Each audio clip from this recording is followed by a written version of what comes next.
Bonjour, vous reconnaissez déjà ce bateau et cet ensemble vapeur. Et le truc et astuce que je souhaite partager avec vous maintenant, c'est comment lui ajouter une platine sur mesure.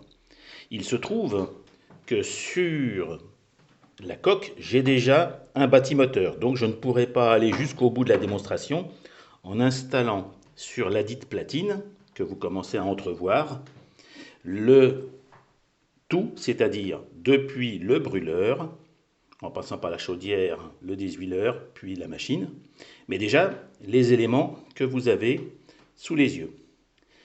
Je n'ai aucun matériel spécifique, et justement parce que je n'ai aucun matériel spécifique, je dois me retourner vers ce que je retrouve dans le commerce. Eh bien, je vais vous montrer comment je fais. Alors, je n'ai pas tout à fait terminé, parce que comme vous le voyez ici, je dois encore calculer la hauteur du brûleur et sa distance, environ 5 mm, du, du point d'entrée de la chaudière, pour fixer son futur support. Et ben, ce support, je l'ai fait de la même manière que le reste que je vais vous montrer, parce qu'il sera bien sûr fixé sur sur la dite platine. Alors, j'enlève, hop, la chaudière, utilise un peu le mess on my table, j'enlève le désuileur, et voilà ma platine. Et qu'est-ce que vous constatez? Que c'est une platine en U. Pourquoi? Parce que je me sers de ces côtés pour non seulement la rigidifier, mais en plus y fixer des accessoires, notamment ici le futur collier de la chaudière. Comment ai-je réalisé ce U, puisque je ne l'ai jamais trouvé dans le commerce? Eh bien, c'est tout simple.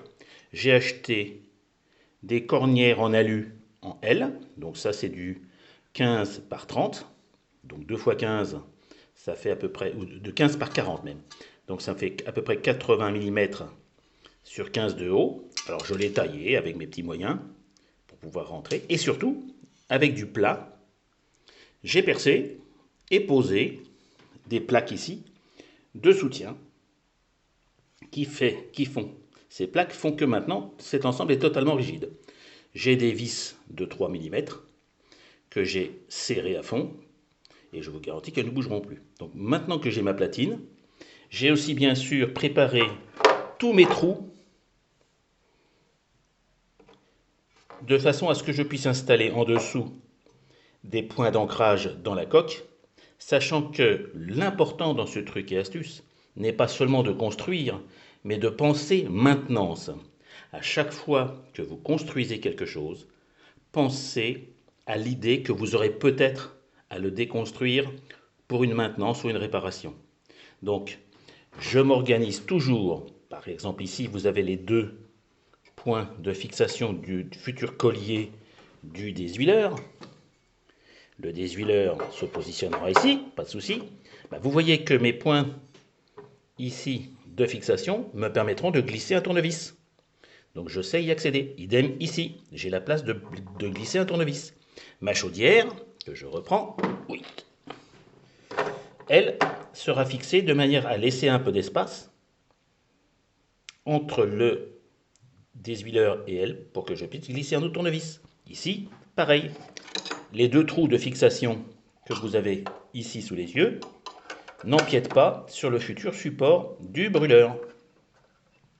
Alors, pourquoi, me direz-vous, n'ai-je pas prolongé la platine jusqu'à l'endroit estimé du brûleur? Eh bien, c'est tout simple. C'est tout simplement parce qu'à partir de cet endroit, là, la coque, elle touche, c'est comme ça que j'ai fait le réglage, la coque se rétrécit.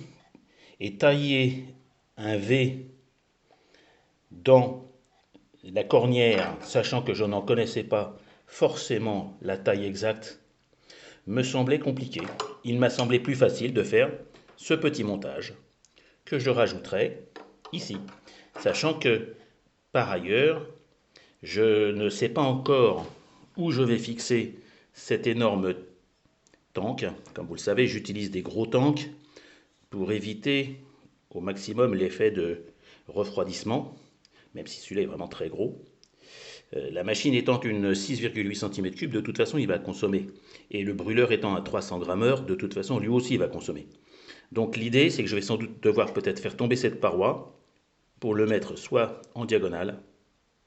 Enfin bon, enfin, il faut que je trouve une idée, sachant que je dois bien sûr aussi installer le système de sécurité, de coupe-gaz sécurité radiocommandé et le régulateur.